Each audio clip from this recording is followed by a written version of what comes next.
ओम शांति। ओम शांति। आज 14 नवंबर 2025 प्रातः मुरली। मीठे बच्चे, ऊंच ते ऊंच पद पाना है तो याद की यात्रा में मस्त रहो। यही है रूहानी फांसी। बुद्धि अपने घर में लटकी रहे। प्रश्न है, जिसकी बुद्धि में ज्ञान की धारणा नहीं होती है उनकी निशानी क्या होगी? उत्तर है, वह छोटी छोटी बातों में रंज नाराज होते रहेंगे। जिसकी बुद्धि में जितना ज्ञान धारण होगा उतनी उसे खुशी रहेगी। बुद्धि में अगर यह ज्ञान रहे कि अभी दुनिया को नीचे जाना ही है, इसमें नुकसान ही होना है, तो कभी रंज नहीं होंगे, सदा खुशी रहेगी। ओम शांति। मीठे मीठे रूहानी बच्चों प्रति रूहानी बाप बैठ समझाते हैं। बच्चे समझते हैं ऊंच ते ऊंच भगवान कहा जाता है। आत्मा का बुद्धि योग घर की तरफ जाना चाहिए, परंतु ऐसा एक भी मनुष्य दुनिया में नहीं है जिसको यह बुद्धि में आता हो। सन्यासी लोग भी ब्रह्मा को घर नहीं समझते। वह तो कहते हैं हम ब्रह्मा में लीन हो जाएंगे तो घर थोड़े ही हुआ, घर में ठहरना होता है। तुम बच्चों की बुद्धि वहाँ रहनी चाहिए। जैसे कोई फांसी पर चढ़ता है ना, तुम अब रूहानी फांसी पर चढ़े हुए हो, अंदर में हैं तुम। हमको ऊंच ते ऊंच बाप आकर ऊंच ते ऊंच घर ले जाते हैं। अब हमको घर जाना है, ऊंच ते ऊंच बाबा हमको फिर ऊंच ते ऊंच पद प्राप्त करवाते हैं। रावण राज्य में सब नीच हैं, वह ऊंच यह नीच, उन्हीं को ऊंच का पता ही नहीं है। ऊंच वालों को भी नीच का पता नहीं रहता। अभी तुम समझते हो ऊंच ते ऊंच एक भगवान को ही कहा जाता है। बुद्धि ऊपर में चली जाती है, वह है ही परम धाम में रहने वाला। यह कोई भी नहीं समझते हैं। हम आत्माएं भी वहाँ की रहने वाली हैं। यहाँ आते हैं सिर्फ पार्ट बजाने, यह कोई के ख्याल में नहीं रहता। अपने ही धंधे दौरी में लगे रहते हैं। अब बाप समझाते हैं ऊंच ते ऊंच तब बनेंगे जब याद की यात्रा में मस्त रहेंगे। याद से ही ऊंच पद पाना है। नॉलेज जो तुमको सिखलाई जाती है वह भूलने की नहीं है। छोटे बच्चे भी वर्णन करेंगे, बाकी योग की बात को बच्चे नहीं समझेंगे। बहुत बच्चे हैं जो याद की यात्रा पूरी रीति समझते नहीं हैं। हम कितना ऊंच ते ऊंच जाते हैं। मूल वतन, सूक्ष्म वतन, स्थूल वतन, 5 तत्व यहाँ हैं। सूक्ष्म वतन मूल वतन में यह नहीं होते। यह नॉलेज बाप ही देते हैं, इसलिए उनको ज्ञान का सागर कहा जाता है। मनुष्य समझते हैं बहुत शास्त्र आदि पढ़ना ही ज्ञान है। कितना पैसा कमाते हैं, शास्त्र पढ़ने वालों को कितना मान मिलता है, परंतु अब तुम समझते हो इसमें कोई ऊंचाई तो है नहीं। ऊंच ते ऊंच तो है ही एक भगवान, उनके द्वारा हम ऊंच ते ऊंच स्वर्ग में राज्य कराने वाले बनते हैं। स्वर्ग क्या है, नरक क्या है, 84 का चक्कर कैसे फिरता है, यह सिवाय तुम्हारे इस सृष्टि में कोई भी नहीं जानते हैं। कह देते हैं यह सब कल्पना है। ऐसे के लिए समझना है यह हमारे कुल का नहीं है। दिल शिकस्त नहीं होना चाहिए। समझा जाता है इनका पार्ट नहीं है तो कुछ भी नहीं समझ सकेंगे। अभी तुम बच्चों का सिर बहुत ऊंच है। जब तुम ऊंच दुनिया में होंगे तो नीच दुनिया को नहीं जानेंगे। नीच दुनिया वाले फिर ऊंच दुनिया को नहीं जानते। उनको कहा ही जाता है स्वर्ग। विलायत वाले भर स्वर्ग में जाते नहीं हैं, फिर भी नाम तो लेते हैं हेवन पैराडाइज था। मुसलमान लोग भी बहिशत कहते हैं, परंतु यह उनको पता नहीं है कि वहाँ कैसे जाना होता है। अभी तुमको कितनी समझ मिलती है, ऊंच ते ऊंच बाप कितनी नॉलेज देते हैं। यह ड्रामा कैसा वंडरफुल बना हुआ है। जो ड्रामा के राज को नहीं जानते वह कल्पना कह देते हैं। तुम बच्चे जानते हो यह तो है ही पतित दुनिया, इसलिए चिल्लाते हैं हे पतित पावन आकर हमको पावन बनाओ। बाप कहते हैं हर 5000 वर्ष बाद हिस्ट्री रिपीट होती है। पुरानी दुनिया सो नई बनती है, इसलिए मुझे आना पड़ता है। कल्प कल्प आकर तुम बच्चों को ऊंच ते ऊंच बनाता हूँ। पावन को ऊंच ते ऊंच और पतित को नीच कहा जाता है। यही दुनिया नई पावन थी, अभी तो पतित है। यह बातें तुम्हारे में भी नंबरवार हैं जो समझते हैं। जिनकी बुद्धि में यह बातें रहती हैं वह सदा खुश रहते हैं। बुद्धि में नहीं है तो कोई ने कुछ कहा, कुछ नुकसान हुआ तो रंज हो जाते हैं। बाबा कहते हैं अब इस नीच दुनिया का अंत आना है, यह है पुरानी दुनिया। मनुष्य कितना नीच बन जाते हैं, परंतु यह कोई समझते थोड़े ही हैं कि हम नीच हैं। भक्त लोग हमेशा सिर झुकाते हैं, नीच के आगे सिर झुकाना थोड़े ही होता है, पवित्र के आगे सिर झुकाना होता है। सतयुग में कभी ऐसा नहीं होता।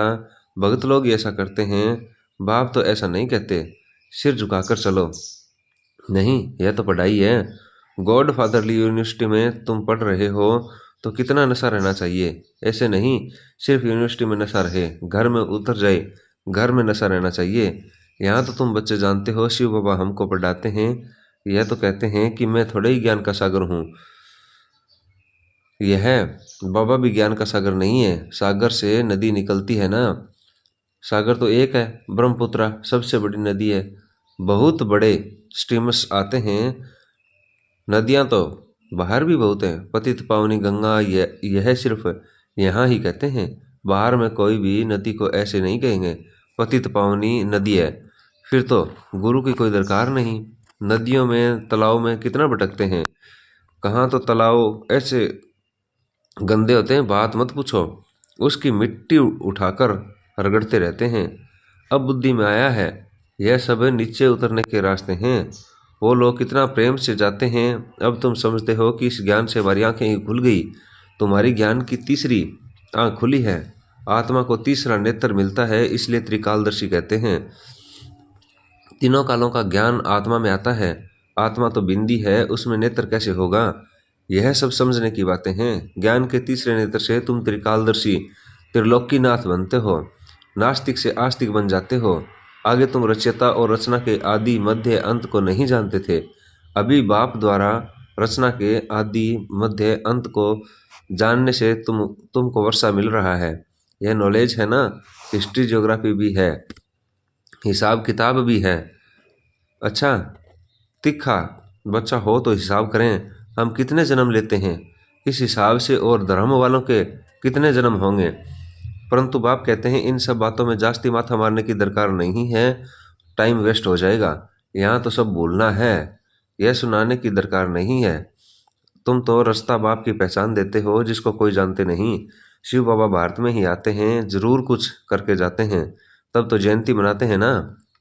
गांधी अथवा कोई साधु आदि होकर गए हैं, उन्हीं के तो स्टैंप बनाते रहते हैं, फैमिली प्लानिंग की स्टैंप बनाते हैं।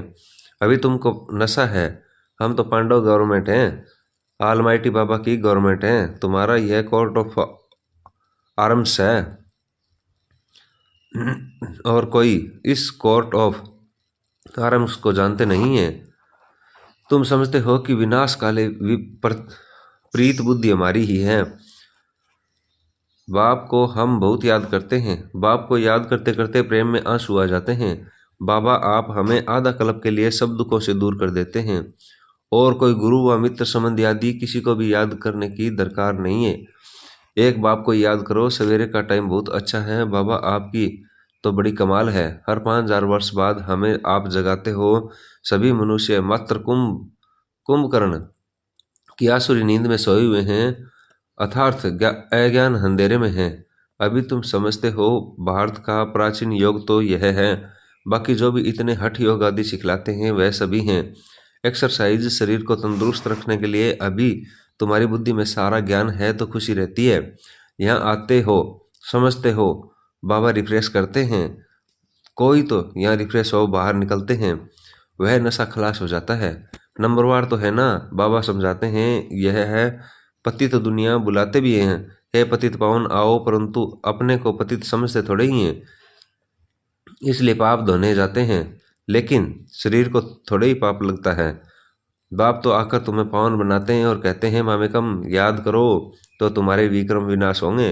यह ज्ञान अभी तुमको मिला है। भारत स्वर्ग था, अभी नरक है। तुम बच्चे तो अभी संगम पर हो। कोई विकार में गिरते हैं तो फेल होते हैं, तो जैसे नरक में जाकर गिर पड़ते हैं, 5 मंजिल से गिर पड़ते हैं, फिर 100 गुना सजा खानी पड़ती है। तो बाप समझाते हैं कि भारत कितना ऊंच था, अब कितना नीच है। अब तुम कितना समझदार बनते हो, मनुष्य तो कितने बेसमझ हैं। बाबा तुमको यहाँ कितना नशा चढ़ाते हैं, फिर बाहर निकालने से नशा कम हो जाता है, खुशी उड़ जाती है। स्टूडेंट कोई बड़ा इम्तिहान पास करते हैं तो कभी नशा कम होता है क्या? पढ़कर पास होते हैं, फिर क्या क्या बन जाते हैं। अभी देखो दुनिया का क्या हाल है। तुमको ऊंच तो ऊंच बाप आकर पढ़ाते हैं, सो भी है निराकार। तुम आत्मा भी निराकार हो, यह पार्ट बजाने आई हो। यह ड्रामा का राज बाप ही आकर समझाते हैं। इस सृष्टि चक्र को ड्रामा भी कहा जाता है। उस नाटक में तो कोई बीमार पड़ते हैं तो निकल जाते हैं। यह है बेहद का नाटक है। यथार्थ रीति तुम बच्चों की बुद्धि में है। तुम जानते हो हम यहाँ पार्ट बजाने के लिए आते हैं। हम बेहद के एक्टर्स हैं, यहाँ शरीर लेकर पार्ट बजाते हैं। बाबा आया हुआ है, यह सब बुद्धि में होना चाहिए। बेहद का ड्रामा कितना बुद्धि में रहना चाहिए। बेहद विश्व की बादशाही मिलती है तो उनके लिए पुरुषार्थ भी ऐसा अच्छा करना चाहिए ना। गृहस्थ व्यवहार में भी भल रहो परंतु पवित्र बनो। विलायत में भी ऐसे बहुत हैं, जब बूढ़े होते हैं तो फिर कंपेनियनशिप के लिए शादी करते हैं, संभालने के लिए फिर विल करते हैं, कुछ उनको कुछ चैरिटी को। विकार की बात नहीं रहती है। आशिक माशूक भी विकार के लिए फिर फिदा नहीं होते हैं। जिस्म का सिर्फ प्यार रहता है। तुम तो रूहानी आशिक एक माशूक को याद करते हो। सब आशिकों का एक माशूक है, सभी एक को याद करते हैं। वह कितना शोभनिक है। आत्मा गोरी है ना, वह है एवर गोरा। तुम तो सांवरे बन गए हो, तुमको वह सांवरे से गोरा बनाते हैं। यह तुम जानते हो कि बाप हमें गोरा बनाते हैं। यहाँ बहुत ही हैं जो पता नहीं किस किस ख्यालात में बैठे रहते हैं। स्कूल में ऐसे होता है, बैठे बैठे कहाँ बुद्धि बाइस्कोप तरफ, दोस्तों आदि तरफ चली जाती है। सत्संग में भी ऐसे होता है, यहाँ भी ऐसे है। बुद्धि में नहीं बैठता तो नशा ही नहीं चढ़ता, धारणा ही नहीं होती जो औरों को कराएं। बहुत बच्चियां आती हैं जिनकी दिल होती है सर्विस में कहाँ लग जाएं, परंतु छोटे छोटे बच्चे हैं। बाबा कहते हैं बच्चों को संभालने के लिए कोई माई को रख दो, यह तो बहुतों का कल्याण करेंगी। होशियार हैं तो क्यों नहीं रूहानी सर्विस में लग जाएं। 5-6 बच्चों को संभालने के लिए कोई माई को रख दो। इन माताओं की अब बारी है ना। नशा बहुत रहना चाहिए, आगे होगा। पुरुष देखेंगे कि हमारी स्त्री ने तो सन्यासियों को भी जीत लिया है। यह माताएं लौकिक परलौकिक का नाम बाला करके दिखाएंगी। अच्छा, मीठे मीठे शिकलित बच्चों प्रति माता पिता बाप दादा का याद प्यार और गुड मॉर्निंग। रूहानी बाप की रूहानी बच्चों को नमस्ते। धारणा के लिए मुख्य सार। तुम्हें बुद्धि से सब कुछ भूलना है। जिन बातों में टाइम वेस्ट होता है वह सुनाने की दरकार नहीं है। पढ़ाई के समय बुद्धि योग एक बाप से लगा रहे, कहाँ भी बुद्धि भटकनी नहीं चाहिए। निराकार बाप हमें पढ़ा रहे हैं, इस नशे में रहना है। वरदान है, अपनी महानता और महिमा को जानने वाले सर्व आत्माओं में श्रेष्ठ विश्व द्वारा पूजनीय भव है। हर एक ब्राह्मण बच्चा वर्तमान समय विश्व की सर्व आत्माओं में श्रेष्ठ है और भविष्य में विश्व द्वारा पूजनीय है। नंबरवार होते हुए भी